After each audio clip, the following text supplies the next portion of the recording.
نستعينه ونستغفره ونعوذ بالله من شرور أنفسنا وسيئات أعمالنا من يهديه الله فلا مضل له ومن يضلل فلا هادي له وأشهد أن لا إله إلا الله وحده لا شريك له وأشهد أن محمدا عبده ورسوله يا أيها الذين آمنوا اتقوا الله حق تقاته ولا تموتن إلا وأنتم مسلمون يا أيها الناس اتقوا ربكم الذي خلقكم من نفس واحدة وخلق منها زوجها وبث منهما رجالا كثيرا ونساء واتقوا الله الذي تساءلون به والأرحام إن الله كان عليكم رقيبا يا أيها الذين آمنوا اتقوا الله وقولوا قولا سديدا يصلح لكم أعمالكم ويغفر لكم ذنوبكم ومن يطع الله ورسوله فقد فاز فوزا عظيما أما بعد فإن أصدق الحديث كلام الله جل جلاله وخير الهدى هدى محمد صلى الله عليه وعلى آله وسلم وشر الأمور محدثاتها وكل محدثة بدعة وكل بدعة ضلالة وكل ضلالة في النار. أما بعد فإن شاء الله سبحانه وتعالى on va essayer de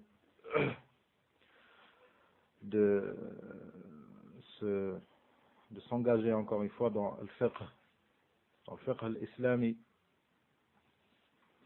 comme on avait bien fait cela avant. ولكن قدر الله وما شاء فعل. Et cette fois-ci, bi'idhnillah, on va commencer non pas par un livre complet dans le fiqh, mais on va essayer d'apprendre l'utile, le nécessaire. L'utile et le nécessaire. Pour cela, on a choisi bi'idhnillah Kitab Ahkam al-Janaiz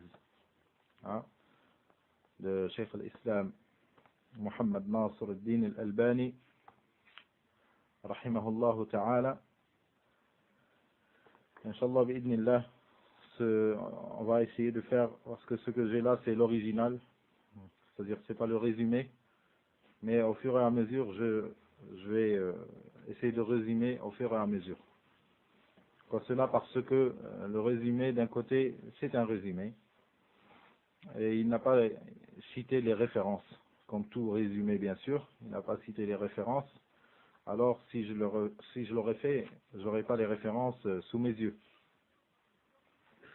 Comme ça, au fur et à mesure, en citant un hadith bi'idhnillah, je citerai la référence pour ceux qui veulent revenir à la source.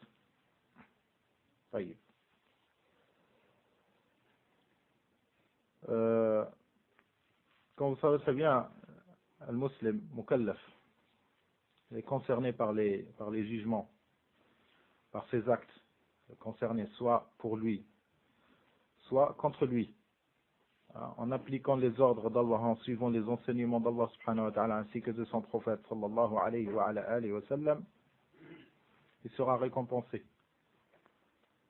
Et moins il applique les ordres d'Allah ainsi que de son prophète sallallahu alayhi wa sallam, moins il sera récompensé et il méritera même des péchés, il méritera même des châtiments, plus exactement. Il aura commis des péchés et il méritera des châtiments.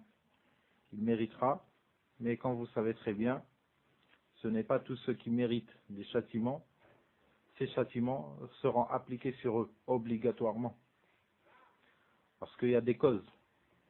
Il y a des causes qui font qu'Allah subhanahu wa ta'ala il pardonnera à des personnes.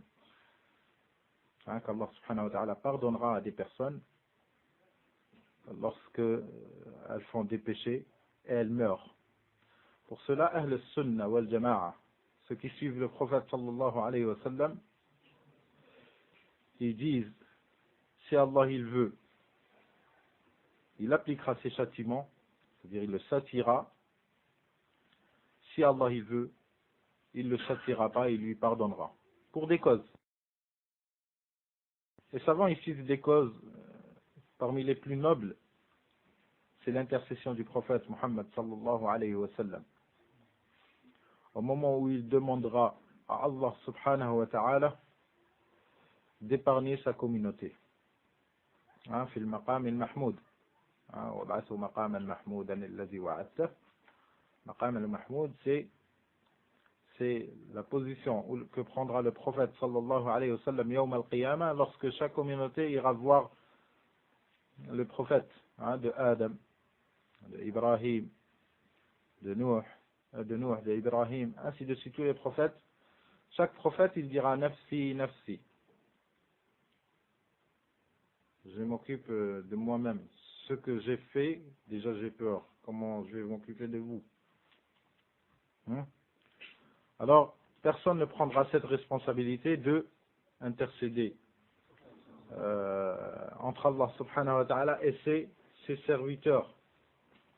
Ils ont des choses à se reprocher ce jour-là. Quoi qu'ils disent de nos jours, ils disent qu'est-ce que j'ai fait?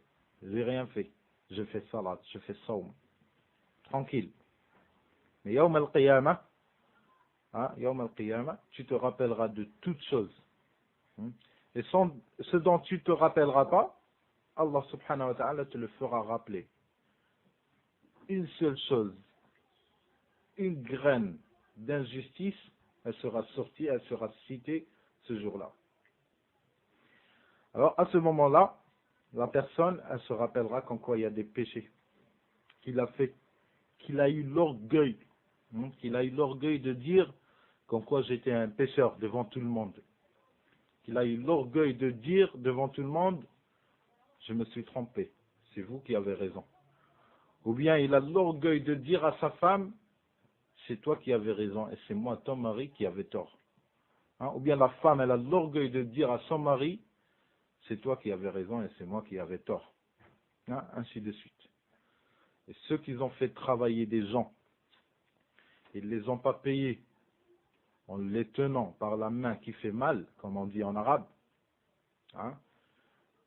qui veulent dire par là, ils abusent de leur faiblesse, ils font travailler des gens pauvres qui ne peuvent pas réclamer leurs droits, ils les font travailler, après à la fin du mois il lui dit, non tu l'as fait le travail mais tu l'as pas bien fait, alors va jouer.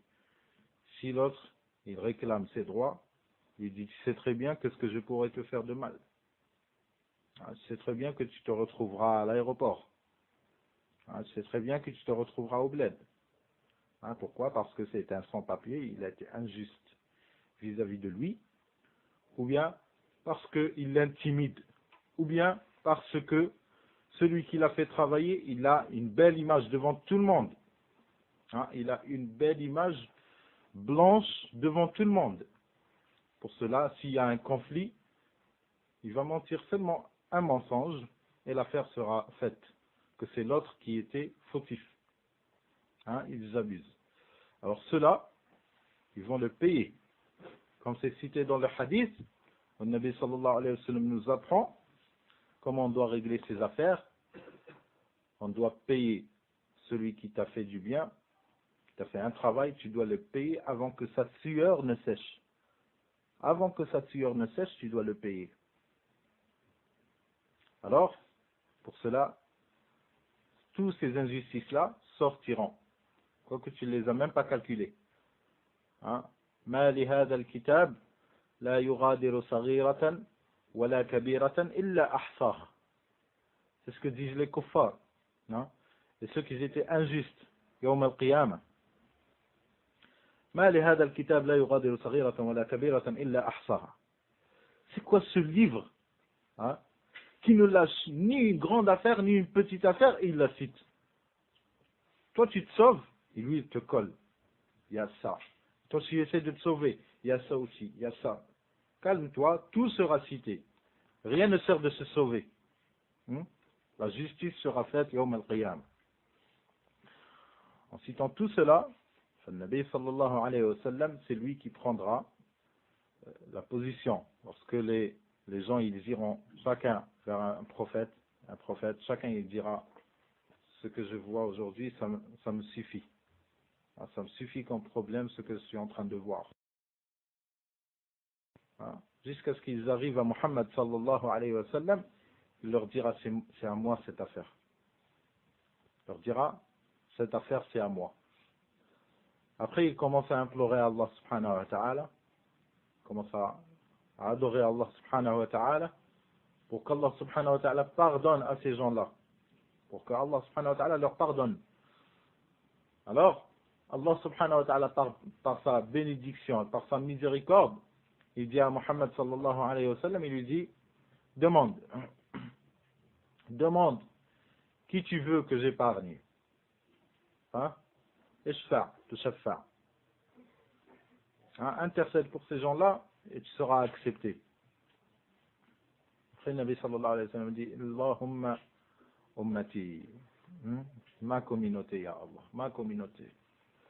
Alors, à ce jour-là, il y aura beaucoup de personnes qui seront épargnées. Grâce à qui?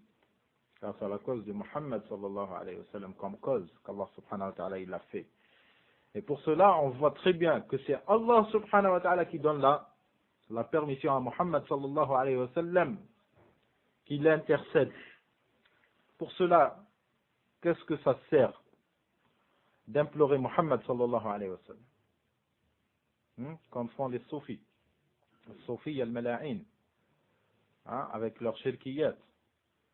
Comme ce qu'ils font, ils implorent Muhammad sallallahu alayhi wa sallam. Ou bien ils disent, oh Allah, on te demande par ton prophète. Comment ça? On te demande par ton prophète. Qu'est-ce qu'il a le prophète comme pouvoir? Qu'est-ce qu'il a comme pouvoir pour lui-même? Alors comment il va avoir un pouvoir pour d'autres? Allah subhanahu wa ta'ala, le seul et unique qui a le pouvoir absolu,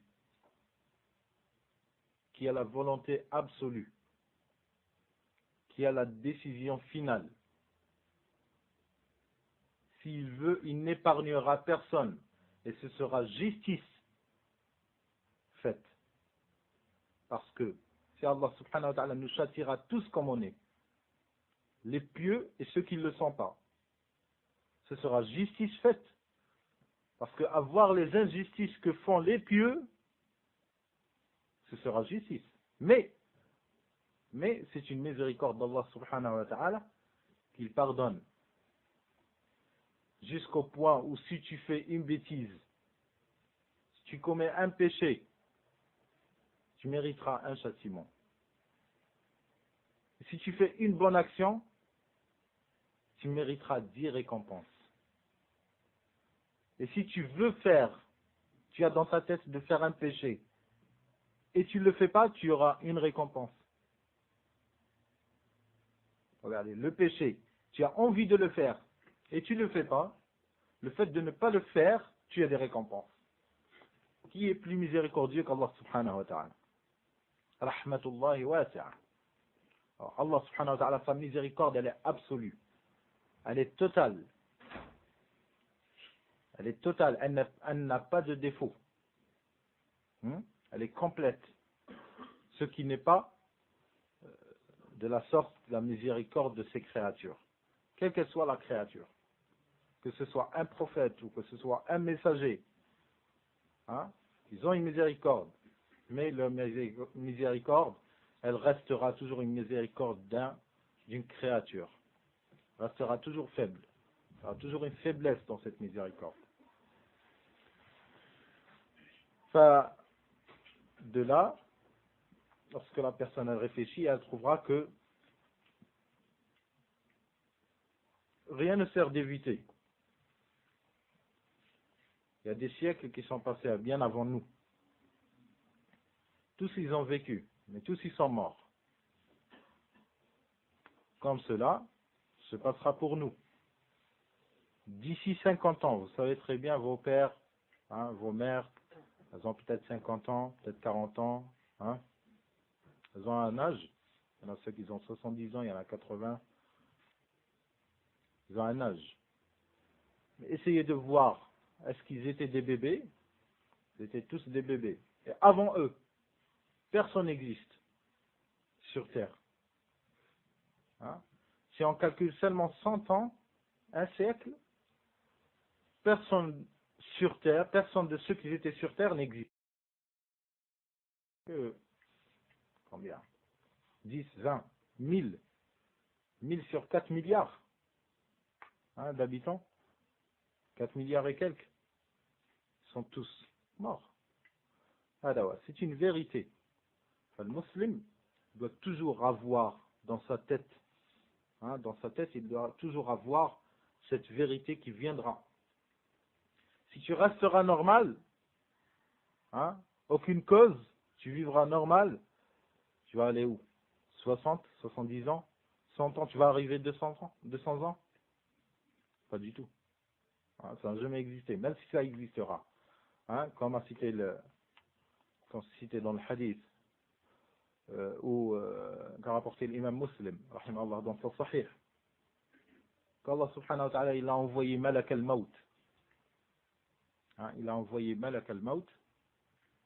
Il a envoyé pour récupérer l'âme. Malak al-Maut, c'est un ange. C'est l'ange de la mort, Malakul Maut. L'ange qui a la mission de récupérer les âmes. De récupérer les âmes à l'heure venue, à l'instant prévu. Alors Allah subhanahu wa ta'ala lui a donné une mission d'aller récupérer l'âme de Moussa alayhi salam, ce qu'appellent les kuffar Moïse. De Moussa alayhi salam. Alors il est parti le récupérer. Comme vous savez très bien, les anges ils ont le pouvoir bi'idhnillah de prendre des images et des formes humaines. Alors il est parti récupérer. Moussa alayhi salam, il est rentré chez lui, il a trouvé une personne. Il a trouvé un homme. C'est quoi la sunna? C'est le musulman, il doit avoir de la fierté. C'est pas quiconque qui rentre chez lui. C'est pas quiconque qui regarde chez lui. Comme c'est rapporté, comme il y a fait le hadith, que le prophète sallallahu alayhi wa sallam, il était en train de se coiffer avec un piquet de fer. Il était en train d'arranger ses cheveux, sallallahu alayhi wa sallam. Après de la fenêtre, il a vu un homme qui a regardé de la fenêtre. Le Nabi sallallahu alayhi wa sallam lui a dit: لو رأيتك وأنت تنظر لفقأت عينك ولا دية لك. Si je t'avais vu en train de guetter ou de regarder, je t'aurais piqué ton œil avec le piquet. Je t'aurais tapé à l'œil, et même si tu seras blessé, j'aurais rien à à endommager. J'aurais rien à payer, comme dédommagement, ou bien comme هذا هو موسى عليه السلام.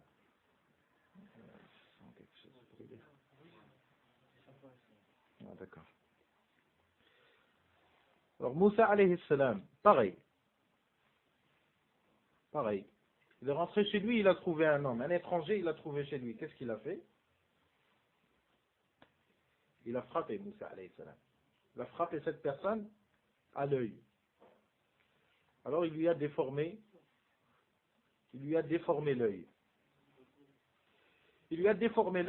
Malak al-Maut, il est sorti, il est monté tout de suite à Allah subhanahu wa ta'ala. Puis il a dit à Allah, Malak al-Maut, l'ange de la mort, il a dit à Allah subhanahu wa ta'ala, il a dit: Ya Allah, comment ça se fait? Tu m'as envoyé vers quelqu'un, qui déteste la mort.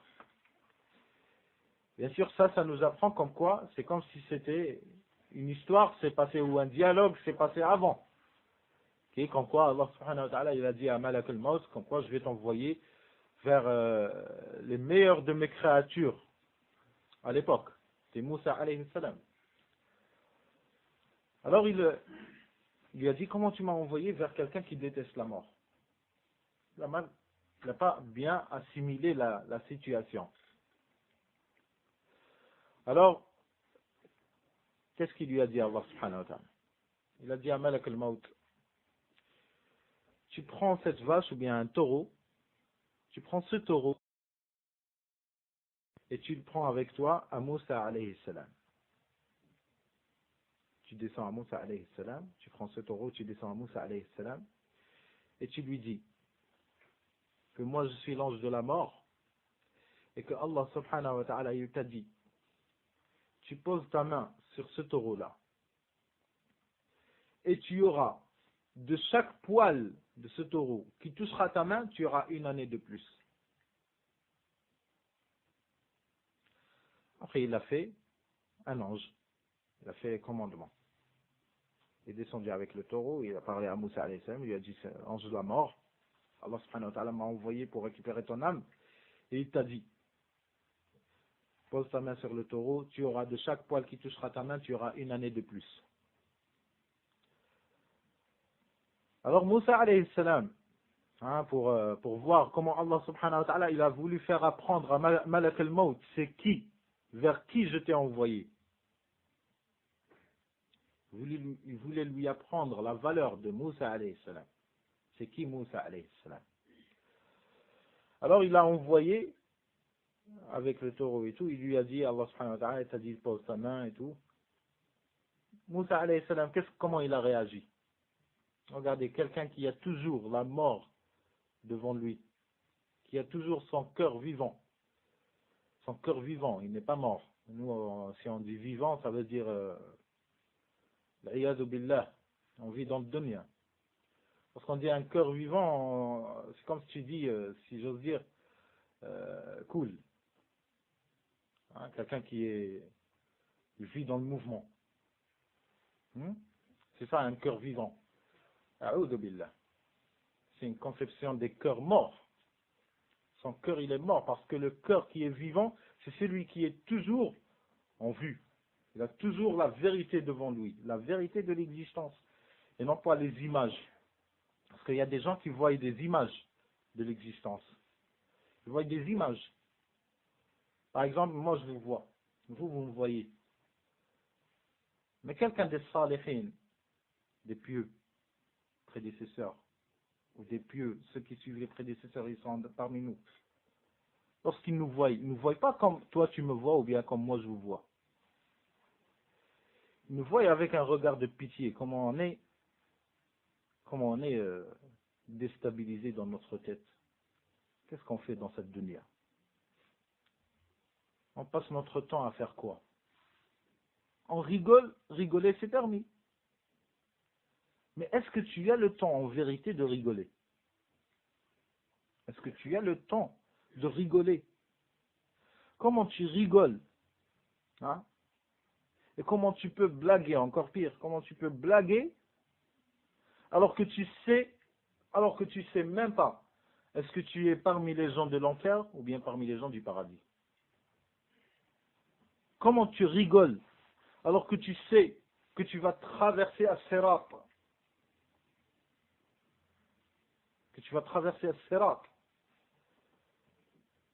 Et il y aura des gens qui vont traverser As-Sirat, c'est comme si c'était un pont au-dessus de l'enfer.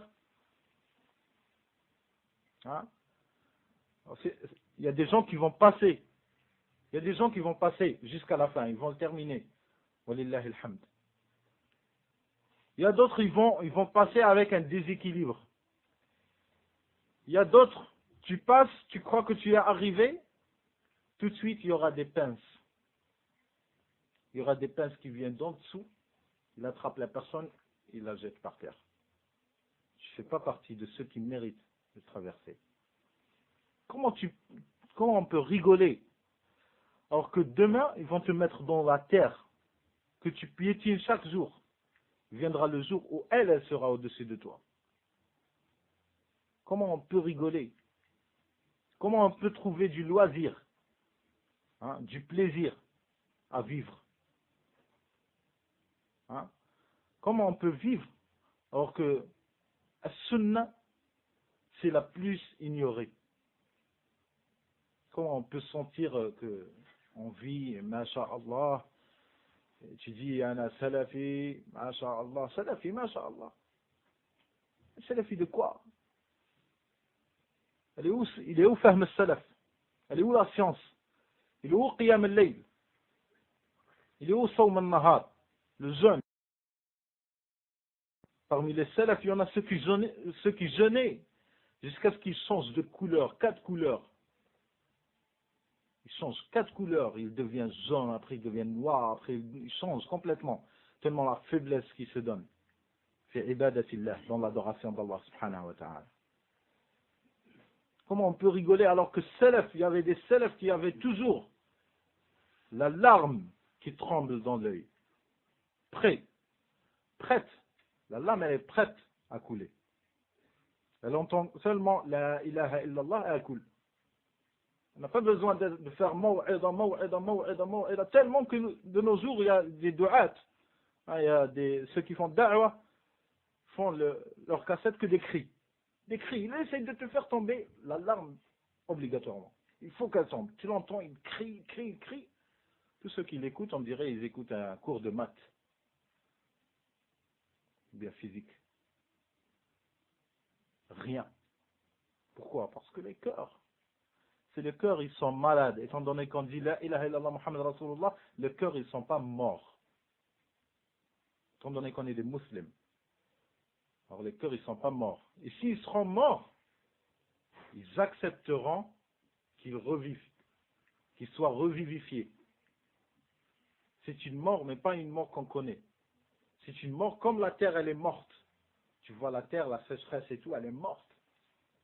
Parce qu'il y a une pluie, comme a donné Allah subhanahu wa ta'ala l'exemple dans le Coran, parce qu'il y a la pluie, tout de suite elle commence à s'essouffler, à bouger, toute seule.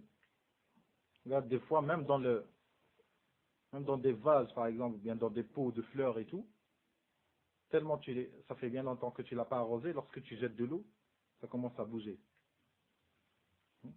Ça prouve que c'est vivant. Et tout de suite, la fleur, elle réagit. Quoi cela? Parce que c'est une mort qui peut accepter la vie encore une fois. Il y en a ceux qui sont morts, leur cœur est mort, mais il n'acceptera jamais la vie. Là, c'est kuffar. On ne pourra pas savoir ça. On ne pourra jamais le savoir. Que s'il meurt en étant dans cet état-là. Et c'est cela qu'Allah subhanahu wa ta'ala il a désigné en disant قال الله سبحانه وتعالى إن الذين كفروا وماتوا وهم كفار فأولئك عليهم لعنة الله والملائكة والناس أجمعين. Ceux qui sont mécrus et ils sont morts en étant mécréants, c'est ceux-là qui méritent d'être maudits par Allah et par ses anges et par tous les gens. Dans ce verset-là, un petit rappel, on a dit que personne ne mérite d'être maudit. Tu dis qu'Allah te maudisse. A'oudhu billah. Ça c'est un des grands péchés. Un des grands péchés de dire à quelqu'un qu'Allah te maudisse alors qu'il y a toujours la vie en lui et que ce n'est pas un kafir. Si c'est un kafir, tu n'as pas le droit de le dire tant qu'il y a le cœur qui accepte toujours la vie, qu'il accepte toujours d'être revivifié par la miséricorde d'Allah subhanahu wa ta'ala. Ni juif, ni chrétien, ni sioniste, ni nazi, ni rien, ni mage, ni rien. Personne n'a le droit d'être maudit. Parce que maudire une chose, c'est donner la parole finale sur cette personne-là. C'est-à-dire, elle est maudite, elle restera comme ça, yarhamukallah. Elle restera comme ça. Elle mourra comme ça, et viendra Yawm al-Qiyamah en étant maudit. Alors que ça, c'est une décision qui ne doit être donnée que par Allah subhanahu wa ta'ala. Revenons à notre hadith. Moussa alayhi salam et Malak al-Maut. Il lui a dit, chaque poil qui touchera ta main, tu auras une année de plus. Qu'est-ce qu'a dit Moussa alayhi salam? Il lui a dit, et après toutes ces années-là que j'ai passées, est-ce qu'il y aura la mort? Il a dit oui. Il a dit alors c'est maintenant. Il a dit alors c'est maintenant. Hein? Ça c'est quelqu'un qui est lié à Allah subhanahu wa ta'ala. On viendra dans le détail dans un hadith qui expliquera un détail, qui expliquera ce hadith-là plus exactement. Le sujet d'espérer la mort. Ça, Moussa alayhi salam, il a eu cette vérité. Pourquoi? Parce que son cœur et son regard, il a toujours la mort comme quoi elle est à bout de pied, à n'importe quel moment. Un autre hadith qui nous montre comme quoi rien ne sert de s'échapper, ou d'essayer plus exactement, d'essayer de s'échapper. Certaines personnes, ils ont essayé de s'échapper à la mort. Allah al-Musta'an. Comme ils font les mécréants. Comme font les mécréants, ils essayent de s'échapper toujours à la mort. Avec quoi? Il n'y a pas de lieu. Là où tu vas, ils ont trouvé que les gens, ils sont morts dans cette région-là. Il n'y a pas lieu de changer de place. Alors changer de quoi? Changer d'environnement et tout. Alors ils se payent des palais. Ils se payent des femmes. Ils se payent des femmes. Ils essayent de jouer à avoir une famille. Ils trouvent que toujours instable dans leur cœur.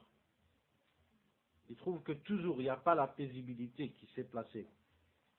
Ils gagnent de l'argent, des milliardaires, des fortunes inestimables pour certains. Allah al-Musta'an. Ils n'ont rien pu faire. Et s'ils ont réussi à faire quelque chose, qui est une chose de nos jours, qui n'arrivera jamais de nos jours. Il y a une possibilité. Une possibilité, bon, comme étape, pour essayer d'éviter.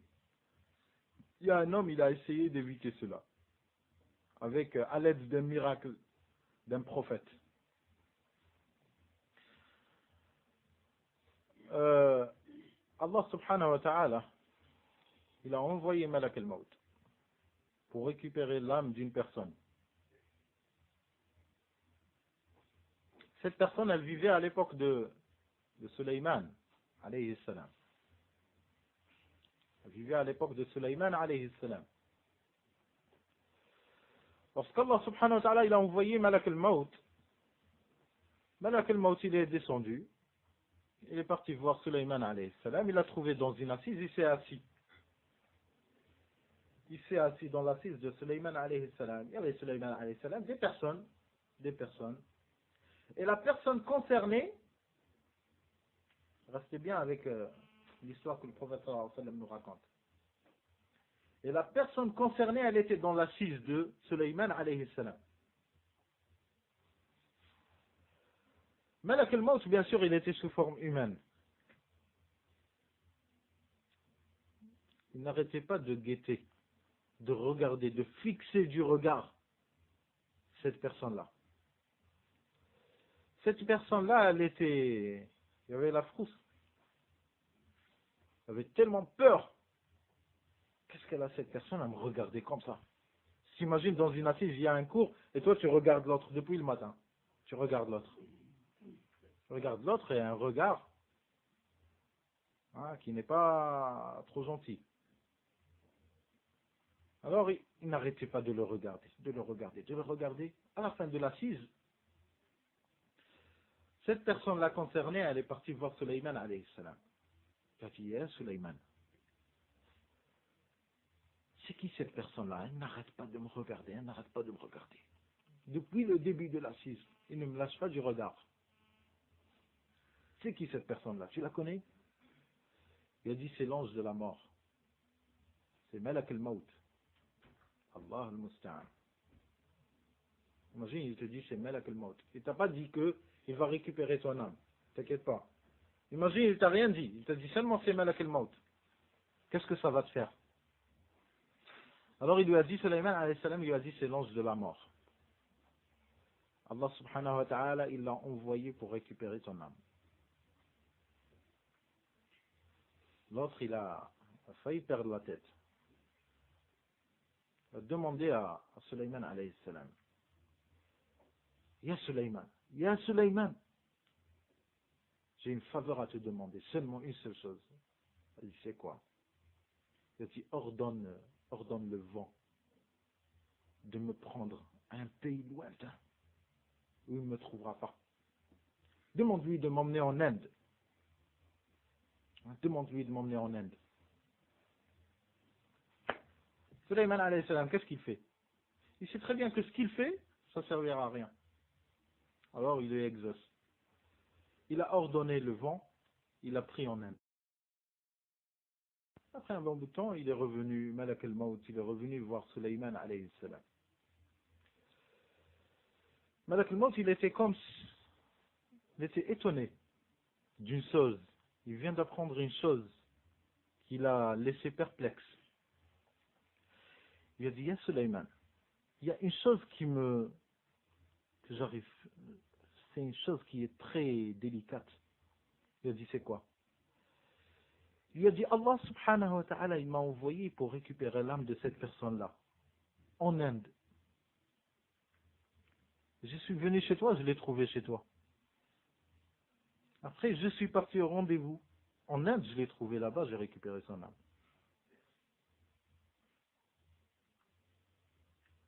Cela, Allah subhanahu wa ta'ala, il dit, Aynama takunu yudrikkumul maut. Aynama takunu yudrikkumul maut. Là où vous serez, la mort arrivera. Là où vous serez. N'importe quel âge que vous avez. Tu veux éviter un accident de voiture, tu rentres chez toi, tu manges quelque chose qui est impropre, digestion, malade, mort à l'hôpital. Quoi que tu fasses, des choses tu ne peux pas réaliser. Tu évites la mort par là, tu vois qu'il y a des dangers. Tu l'évites, tu prends cette route-là. Tu meurs par là, parce qu'il t'a été désigné que tu meurs par là, et non pas par là-bas.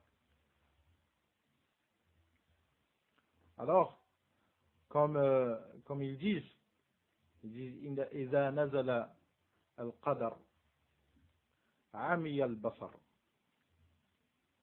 Si le destin vient, les yeux seront aveuglés. Tu veux éviter ça, tu vas par là, alors que le destin il est par là-bas, là où tu es parti. Alors pour cela, il est très important d'avoir toujours cette vérité en face, de se faire toujours le rappel. Il y a des causes que si on les fait, ça sera nettoyé.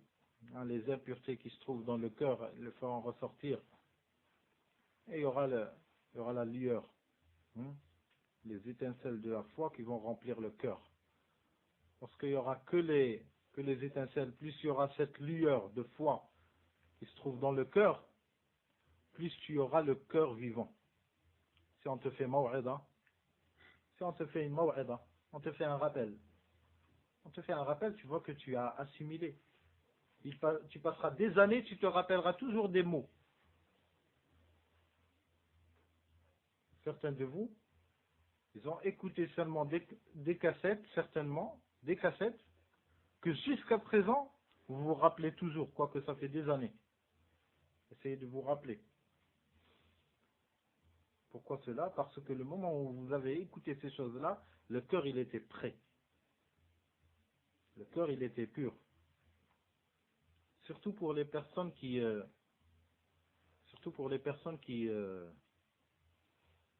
rentrent dans l'islam au début. Ou bien qui se remettent dans l'islam bien comme il le faut. Dans leur début, vous trouvez que leur cœur il est frais. Il est frais. Mais après, ça, Allah al-Musta'an. Après, ça commence à devenir, ça commence à devenir une routine. Allez, au masjid, tu fais ça là, tu reviens, tu prends une là, tu achètes un livre, tu donnes à un frère une cassette. Rien. Tu peux même voir des spécimens qui sont bien, l'apparence, ils sont bien dans le din et tout, mais ils contractent du haram. Ils contractent du haram. Ils vivent dans le haram. Ils vont dans des boulots que c'est haram. Wallah al-musta'an. C'est pas les exemples qui manquent. Ça c'est néfaste pour le cœur. C'est néfaste. Ça cache. Hein, ça cache cette lueur. C'est ce qu'on appelle le ma'afi. Comme rapporté dans le hadith de Nabi sallallahu alayhi wa sallam où il dit chaque fois que l'être humain il commet un péché, nukita fi qalbihi nuktatun sawda. Chaque fois que l'être humain il commet un péché, il y a un point noir qui se colle sur le cœur. Un point noir. Tu commets un autre, un point noir. Un point noir, un point noir, un point noir, jusqu'à ce que les péchés ils deviennent routine. Jusqu'à même, lorsque tu commets beaucoup de péchés, tout le cœur il sera couvert par un tissu noir. Par un tissu noir. C'est ce qu'a dit Allah subhanahu wa ta'ala dans le Coran. Kalla bal rana ala qulubihim. Ran, dans le verset, ran, c'est ce tissu noir qui couvre le cœur. Lorsqu'il y aura ce tissu qui couvre le cœur, la tunkir munkar, wa la ta'rif ma'ruf. Ni tu connaîtras que cette chose elle est bonne, ni tu connaîtras que cette chose elle est mauvaise. Tu deviendras comme la masse, hein, parmi la masse. Jusqu'au point où un de ceux qui ont leur cœur un petit peu blanc, il te dit mon frère, t'appelles-le. C'est haram ce que tu es en train de faire. Après, qu'est-ce que répond celui qui a son cœur noir? Qu'est-ce qu'il va répondre? Il va répondre une réponse qu'on entend presque coutume, hein, routine même. Et qu'est-ce qu'il répond? Il dit, quoi, tu m'as vu que moi? Tout le monde il le fait, tu parles pas. C'est quoi cette réponse? C'est haram, subhanallah. Je te parle à toi, je parle pas à tout le monde. Parce que tout le monde il le fait, ça devient halal. Non, même si moi, je fais le haram, et je te dis, mon frère, là, c'est haram. Si le cœur il est malade, tu me dis, va, change-toi et après tu viens me parler. Si le cœur il est malade. Cette réponse, on la connaît beaucoup. Il y en a même certains qui essaient de donner des délits pour ça. Va, change-toi, change les péchés que tu fais, et après viens me parler à moi. Subhanallah, moi lorsque je te dis que c'est haram, moi je me suis fait du tort à moi, et je voudrais du bien à toi. Quoi, tu veux pas le bien que je te donne malgré que je suis un pécheur? Je te dis que la bière, elle est néfaste, elle est haram. Allah subhanahu wa ta'ala, il a interdit, j'ai une canette ou l'iyadu billah dans la mer. Qu'est-ce que tu me dis? Tu me dis arrête de boire, barakallahu fik. Mais pourquoi tu m'as dit arrête de boire au moment où moi je te fais le nasiha? Pourquoi tu l'as pas dit avant? Si ce n'est pas une fatwa shaytaniyya. Si ce n'est pas un conseil satanique. Le shaytan il vient, il te parle. Dis-lui de changer lui et après... Là, al-haqqu haqq. Wal-haqqu ahaqqu an yuttaba. La vérité c'est une vérité, tu dois l'appliquer. Que tu le veuilles ou pas. Et lorsque tu répliques de cette façon-là, tu ne fais que recoller du noir sur ton cœur. Tu ne fais que recouvrir ton cœur. De péché en plus. Et même certains, même certains, tellement le cœur il est noir, que s'il écoute un dars, s'il écoute un dars, un cours, il écoute un cours, un cheikh, écoute un cheikh salafi et tout, qu'est-ce qu'il dit? Tu lui présentes par exemple une cassette de cheikh tel, un cheikh salafi, mashallah, tu lui présentes une cassette, tu lui dis, tu écoutes et tout. Oui, mais attends, il faudra demander. On ne sait pas, parce que je crois que j'ai entendu parler un truc sur lui et tout. Regarde le shaitan, comment il joue avec les personnes. Le shaitan, il a joué avec les savants. Le shaitan, il joue avec les savants. et il intervient sur les savants. Alors quoi penser de nous? Et celui qui ne croit pas que Shaitan il intervient sur le savant, qu'il revérifie Talbis Iblis de l'imam Ibn al-Jawzi rahimahullah. Quoique les savants ils ont entamé la discussion sur ça avant Ibn al-Jawzi, mais j'ai pas voulu faire la référence sur eux parce que c'est des mubtadi'a. Mais j'ai choisi pour vous le livre Talbis Iblis. Je ne sais pas s'il y a une traduction sur ce livre-là. Sinon c'est un livre ajib. Ajib. Ajabun ujab. C'est un livre étonnant. Ibn al-Jawzi ghafarallahu lahu wa rahimahullah. Dans ce livre-là, il démontre comment Iblis, comment Satan, il arrive à pénétrer chez les personnes, même par les bonnes voies, même par la voie de la science, même par la voie de la science. Et je me rappelle jusqu'à, concernant les nouveaux convertis, ceux qui se mettent dans le din et tout, pour faire profiter les frères d'une réponse. Une fois en étant au Yémen, j'ai posé la question à notre chef Muqbil ibn Hadi al-Wadi'i, rahmahullah, rahmatan wasi'a. Je lui ai posé la question, je lui ai dit, ya Cheikh, comment ça se fait lorsqu'on est dans le début, lorsqu'on vient de se mettre dans le din, tu écoutes une cassette, tu pleures, c'est pas, tu bouges, tu sens quelque chose dans ton cœur. Tu lis un livre, c'est arrivé, wallah, subhanallah, tu lis un livre, tu pleures, un livre, Riyad Salihin, tu le lis, tu pleures, subhanallah, comment salaf ils étaient, comment le Nabi sallallahu alayhi wa sallam, il vivait, comment il était, comment il avait de la miséricorde pour ses compagnons et tout. Tu bouges, tu sens quelque chose qui fait son effet, sans iman et tout. Tu dis comment ça se fait, on sentait ça, mais maintenant, plus rien. Il a dit, Ya Akhana, il a dit mon frère, lui je le considère comme mon père, si ce n'est plus.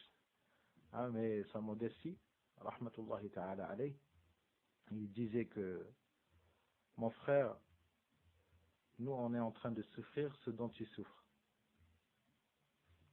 Mais sache qu'au début, on adorait Allah subhanahu wa ta'ala, mais avec une certaine ignorance. Il dit à quoi ça sert quand on te raconte, par exemple, après il m'a rapporté un livre comme ça, il a dit Tanbih al-Ghafilin, ou bien Adab al-Dunya wad-Din. Un livre comme ça qui rapporte des récits, tout, des histoires et tout, que certains ils ont le plaisir à réciter plus que le Coran. Alors il m'a dit quoi ça sert quand tu racontes un hadith mensonger et toi tu pleures. À quoi ça sert? On te raconte des histoires qui ne tiennent pas debout. Après tu sens quelque chose dans ton cœur, machallah, tu dis que c'est de la foi et tout. Alors que c'est pas de la foi, c'est du mensonge sur le Nabi sallallahu alayhi wa sallam.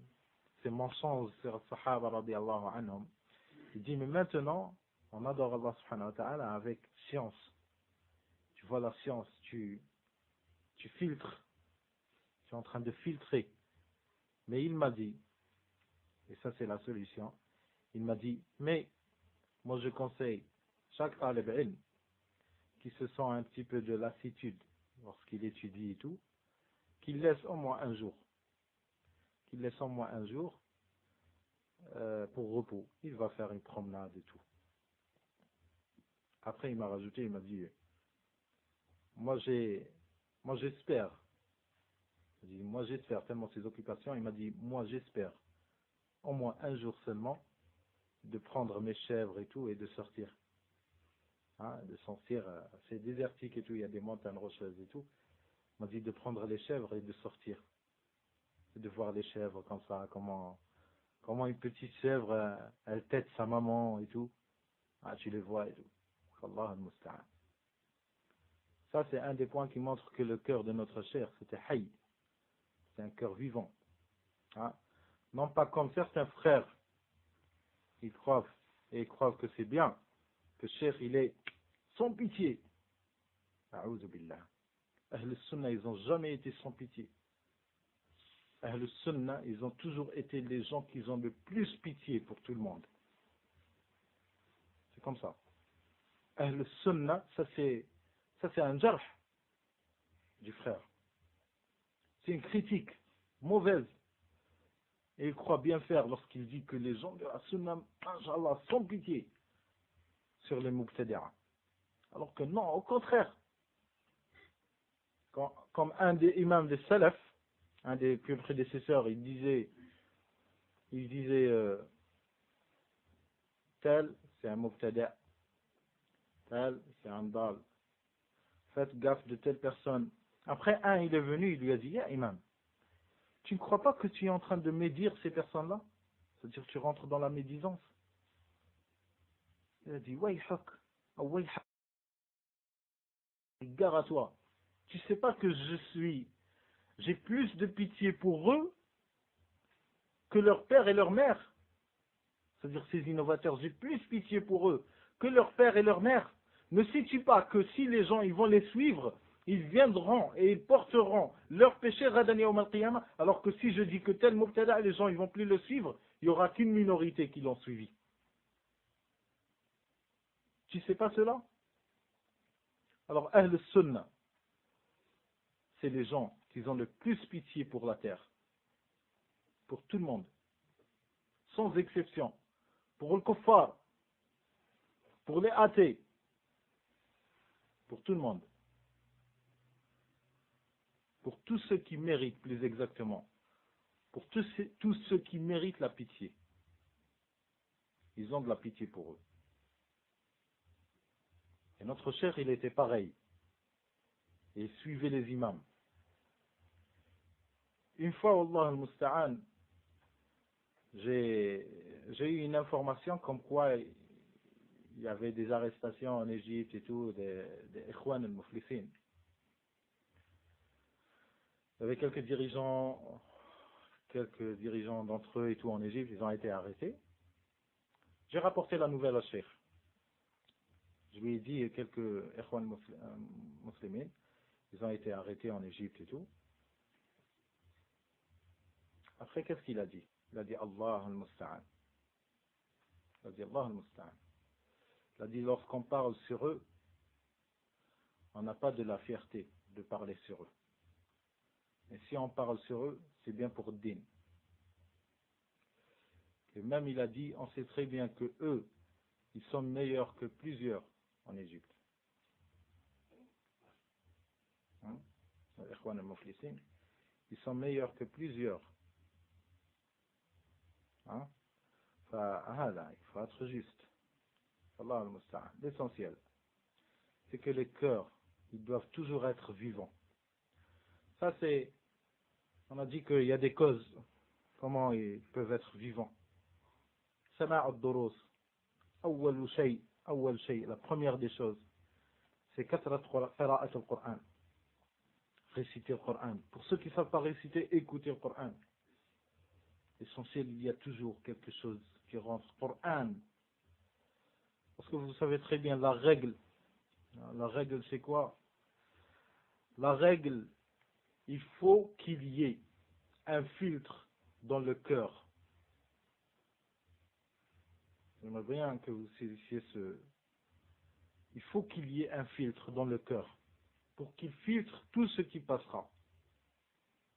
Tout ce qui voudra rentrer dans le cœur, il passera par ce filtre. Alors certains, ils ont commencé les études. Ils sont rentrés dans la philosophie, dans la psychologie, et dans les domaines. Dans la science, ça rentre même dans la science, les sciences modernes, que ce soit mathématiques, que ce soit astronomie, tout ce qui est dans le domaine. Astrophysique, tout. Il y en a ceux qui ont ça comme filtre, parce que c'est la première chose qui est rentrée concrètement C'est la première chose qui est rentrée concrètement. Pour qu'elle rentre dans le cœur, il lui a fait avancer ses preuves au cœur, jusqu'à ce que cette chose-là, elle s'est installée. Si c'est cette chose qui s'installe, la première, na'oudhu billah. Parce que tout ce qui viendra après, il passera par ce filtre-là. Le Coran, il va passer, il passe par ce filtre-là. Mais le Coran, il ne pourra pas le rejeter. Alors comment il va faire? Non, il te dit non, a'oudhu billah, je ne rejette pas le Coran. Mais il faudra le comprendre sous la lumière de la science moderne. Masha'Allah. Masha'Allah.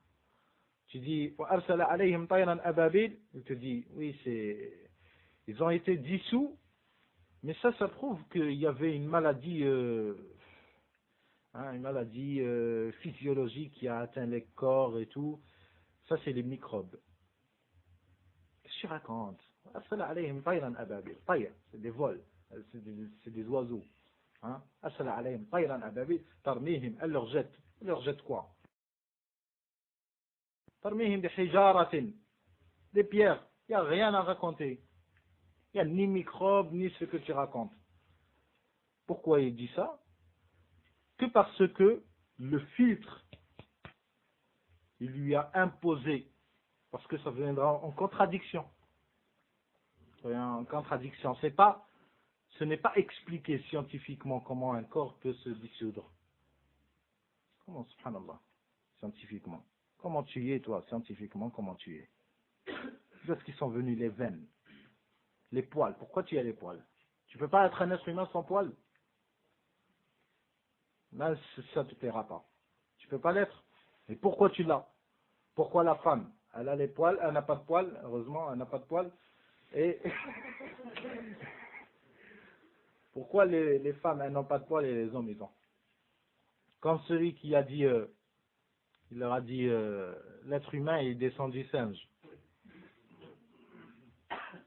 Même pour lui, on ne le veut pas. Regardez le Sunna, comment ils sont. Même pour lui, on ne le veut pas. Mais lui, il veut obligatoirement que son papa, c'est un singe, ou bien son grand-père. Non, ton grand-père et ton père, quoi qu'on te déteste, on te haït. La'natullahi alayhi. Celui-là, il mérite d'être maudit, Darwin. Pourquoi? Parce qu'il est mort. En tous les cas, celui-là, non. Il dit que l'être humain est descendu du singe. Alors, un de ceux qui ont gobé ça, des docteurs et tout, à l'université et tout, il faisait son cours, il essayait d'expliquer obligatoirement au singe. Pourquoi? Parce que regardez, il a une main pareille que l'être humain. Subhanallah, si c'était dit comme ça par les musulmans, ils vont dire vous êtes ridicules. Et si c'est dit par les scientifiques, bien sûr, parce que c'est des théories. Nous, on a des versets, subhanallah. C'est des versets, celui qui nous a créé, qui nous a dit. Subhanallah. Alors, il était en train d'expliquer. Alors, une étudiante, regardez comment Allah il fait ridiculiser. Une étudiante, bref. Une étudiante, elle s'est levée, elle lui a dit, oui, mais professeur, je ne suis pas convaincu parce que vous n'arrivez jusqu'à maintenant, vous n'arrivez pas à prouver.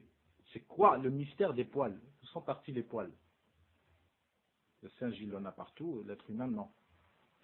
Pourquoi? Il n'a pas su expliquer. Allah al-Musta'an, c'est quoi cette science? Aujourd'hui, ils nous disent telle chose, on doit les suivre. Pourquoi? Parce que c'est la science. S'il viendra un autre Galilée, il va dire non, c'est autrement. On va dire, oui, c'est le tafsir de Galilée, il est meilleur. C'est quoi ça? Notre dîne, on va le donner à n'importe qui? Allah subhanahu wa ta'ala, il dit que la terre, elle est stable. Que c'est le soleil qui bouge. Non, la science moderne, elle dit le contraire. Comment ça? Et le Coran? On le laisse à qui? Comment tu vas expliquer? Je te dis non, ça c'est façon de parler. Ah bon, façon de parler. Façon de parler, ça tu le dis pour un être humain. Peut-être il a une façon de parler. Mais Allah subhanahu wa ta'ala, bilisanin arabiyyin mubin. Avec une langue arabe est claire. Comme Allah subhanahu wa ta'ala dit que c'est la terre qui est stable. وَجَعَلَ الْأَرْضَ قَرَارًا. Et toi tu dis non, elle bouge. وجعل فيها رواسي أن تميد بكم.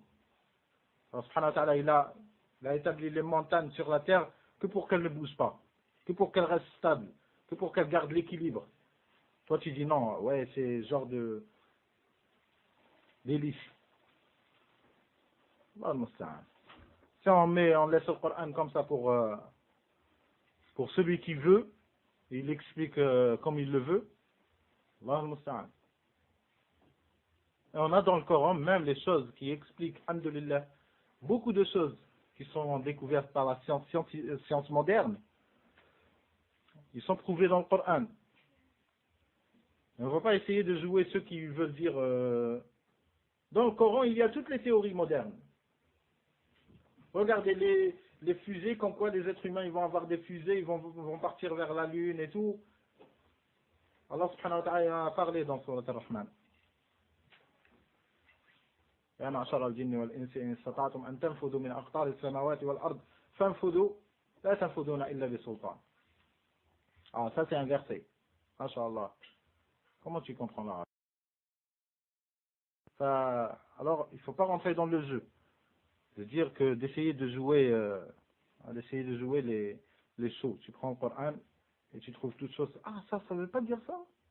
Masha'Allah, tu vois. Ceux qui ont dit, oh, le Coran, il l'a dit bien avant. Comment il a dit bien avant? Comment tu comprends le Coran? Peut-être le Coran même, il a dit le contraire et le frère, il essaie de dire, ah non. Jusqu'à ce que, une fois, ils ont fait une découverte. Hein, les astronautes et tout, ils ont fait une découverte comme quoi ils ont détecté des bruits. Arrivé à une certaine distance dans l'espace, ils ont détecté des bruits. Ils n'ont pas su c'était quoi.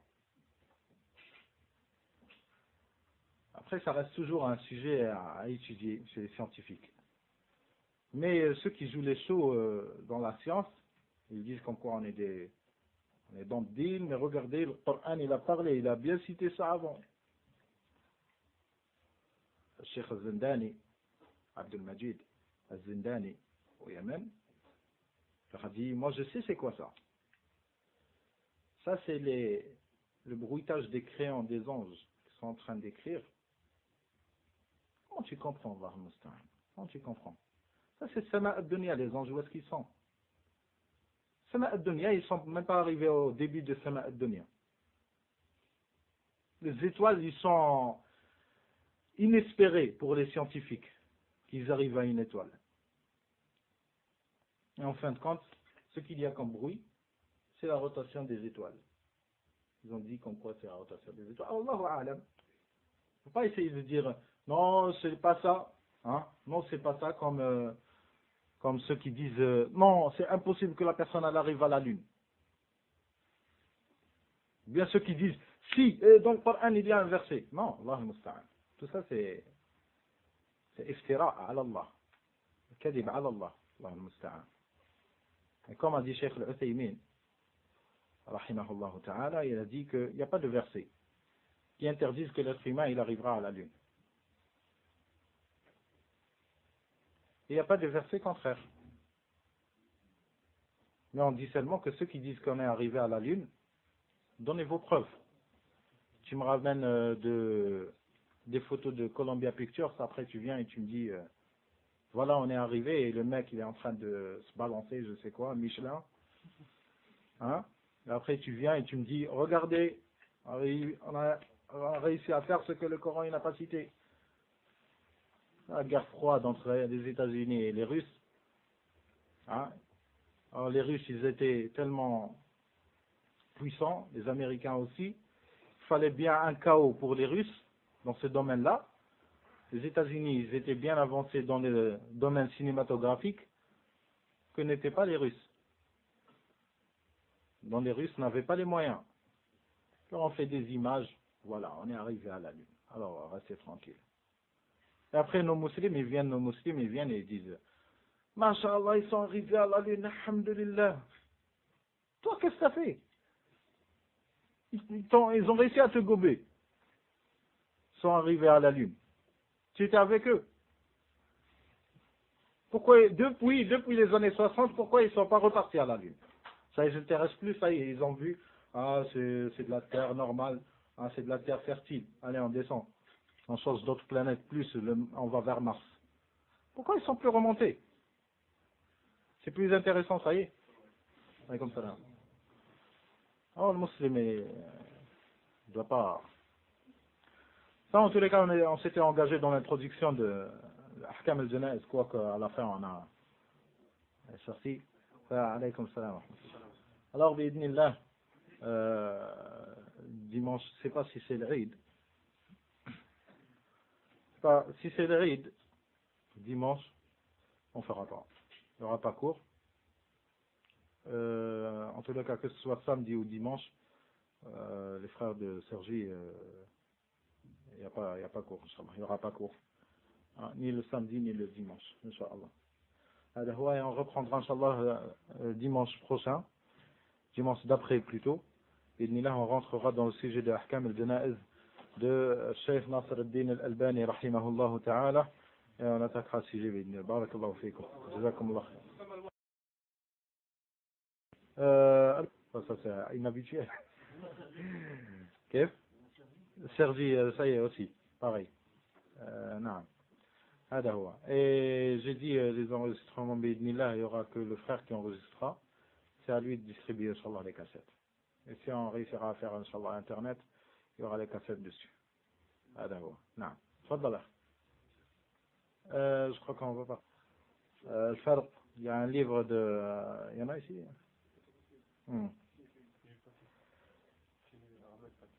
Inch'Allah, bi'idnillah, jazakumullah.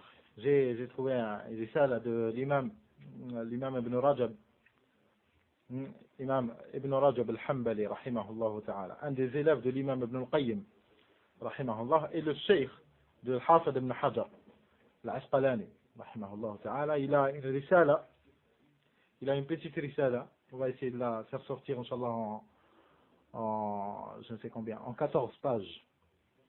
En 14 pages, bi'idnillah, elle est très intéressante.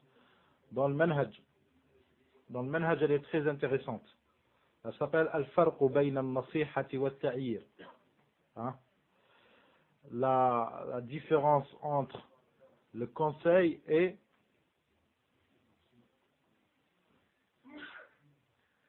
Yarhamakallah. Al-Ta'yir, comment vous traduisez Al-Ta'yir? Ayyarahu. C'est une forme d'insulte. C'est une forme d'insulte. Se moquer, humiliation. Al-Ta'yir, humilier. Il y a trop d'amalgame. J'utilise beaucoup le terme amalgame. Il y a trop d'amalgame entre les deux. Alors, il faudra, lorsque la personne elle parle avec science. Elle parle avec science. Comme ça, le musulman, le salafi, il faudra que tu saches que chaque fois que tu parles, c'est salafia qui récolte. C'est pas salafi lui-même, c'est salafia. Et le mubtadi'a, il lâche pas. Le mubtadi'a, ils vont pas lâcher une seule occasion pour casser manhaj salafia. S'ils étaient justes, ils diraient comme quoi c'est un salafi qui l'a fait, c'est pas salafia. Parce que si on veut voir le salafia, on va vers les chouyours, ils nous expliquent dans ce sujet-là, qu'est-ce que vous dites, alors on saura. Comme nous, on fait avec eux.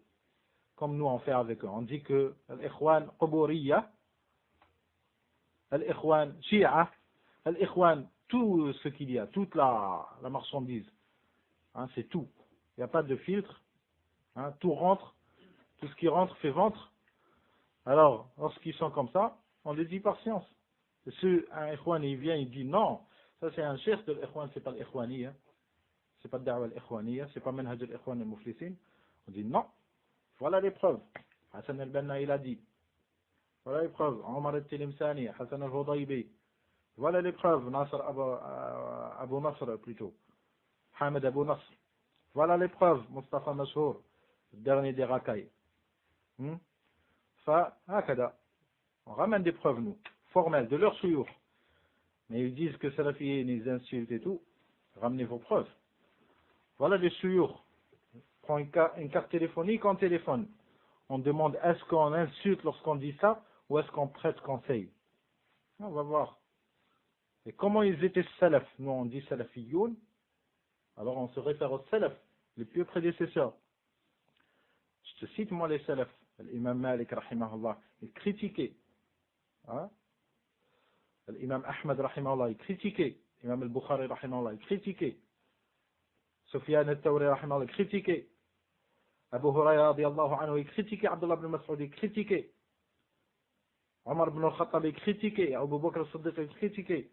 Al-Nabi sallallahu alayhi wa sallam, il critiquait. Allah subhanahu wa ta'ala, il critiquait. Ah, tu vois ce salaf commencer? Nous, on a notre chaîne à Allah subhanahu wa ta'ala. Eux, c'est d'après qui? Allah musta'an. فهذا هو بإذن الله. Alors cette risala elle est très importante بإذن الله, ainsi qu'une autre risala, on a une autre risala de Cheikh Omar Bazmoul, hein, Omar Bazmoul, et s'intitule Usul Talab al-Ilm, les fondements de Talab al-Ilm. Ça c'est, elle est très essentielle, indispensable, parce que celui qui n'a pas de règles lorsqu'il commence à faire Talab al-Ilm, il se perturbe. Il faudra des règles. Tu viens ici. Lorsque tu termines par cette barre-là, tu dois passer par l'autre barre. Ainsi, tu arriveras. Un court chemin, une courte durée, tu arriveras. Mais tu commences à bouquiner. Oh, ce livre, il est masha'Allah. Qui t'a dit? Regarde Tab'a et Tab'a comment elle est. Édition mortelle, tu vois le papier et tout. C'est pas ça, Talab al-Ilm. Ou bien regarde, c'est à tel cheikh. Oui, mais est-ce que toi, tu t'es engagé déjà dans cette science-là? Est-ce que tu t'es déjà engagé dans cette science? Tu as déjà le niveau d'accéder à cette science-là? Non, il y a usul. Il y a des règles, il y a des fondements. C'est bien, mais tu le mettras comme lecture, et pas comme étude. Il y a des livres qui sont pour étude, mais c'est pas mauvais de les prendre comme lecture, mais pour les prendre comme étude, au début, non. Un talib ilm, il voit un livre qui s'appelle par exemple Usul al-Bida de Ali Hassan al-Halabi. S'il le voit au marché et tout, il dit ah, ça c'est un livre, masha'Allah. Oui, il est masha'Allah, mais pour qui? Est-ce que c'est pour toi? Tu l'achèteras, tu le mettras dans ta bibliothèque, le jour où tu auras le niveau, Inch'Allah, tu accéderas, d'accord. Ou bien tu le prendras, et lorsque tu termineras tes cours de jour, de la journée, tu les termineras, tu le feras comme lecture, d'accord. Mais tu le feras comme étude, là, tu te perturbes. Ça, c'est pas moi qui le dis, c'est Cheikh Ibn Uthaymin, rahimahullah ta'ala, ainsi que d'autres suyurs. Et dans cette risale-là de Omar Bazmoul, il cite les règles, il cite 8 règles. 8 règles, c'est pas la mer à boire. Hein? C'est 8 règles. Alors, 8 règles avec des exemples de salaf et des paroles de salaf. Elle est en 28 pages. Elle est en 28 pages. Et bidnillah, ça, Allah, il donnera la possibilité, on fera les voyelles. On fera les voyelles, comme ça vous servira aussi comme un livre de lecture. Parce que vous, tout le monde, on a tous besoin d'une lecture journalière, un minimum 10 minutes de lecture à voix haute par les voyelles. C'est la meilleure méthode pour perfectionner, sans parler. Tu prends un livre où il y a les voyelles, de n'importe quoi. Si tu as trouvé dans Din, un livre fait Din, fait l'Aqida, fait le Manhaj, avec les voyelles, il serait mieux.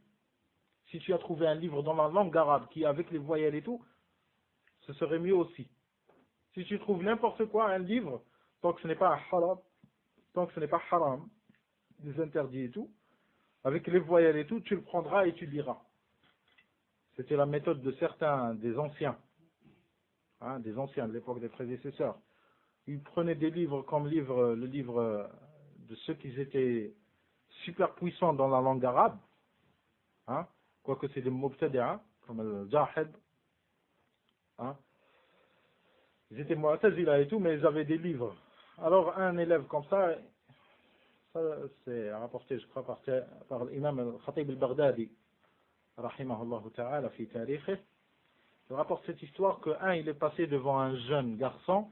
Le jeune garçon, il avait une façon de parler trop délicieuse. Lorsque vous entendez quelqu'un qui parle l'arabe parfait, on dirait Coran.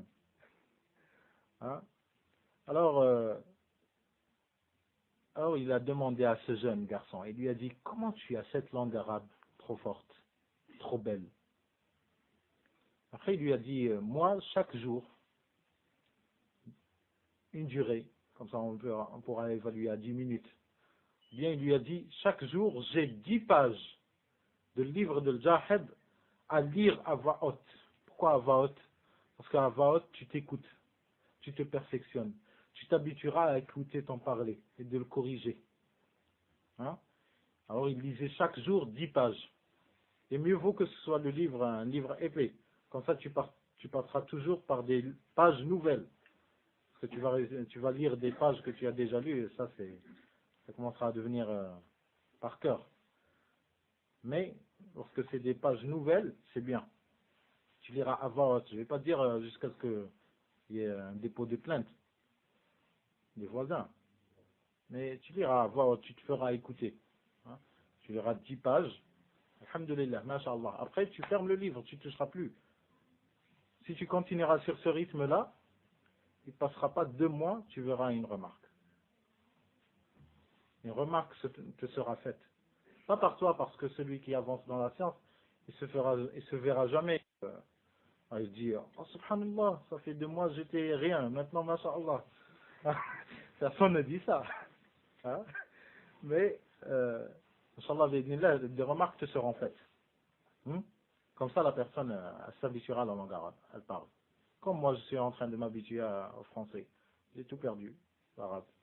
ها الله المستعان بارك الله فيكم جزاكم الله خير سبحانك اللهم وبحمدك أشهد أن لا إله إلا أنت أستغفرك وأتوب إليك جزاكم الله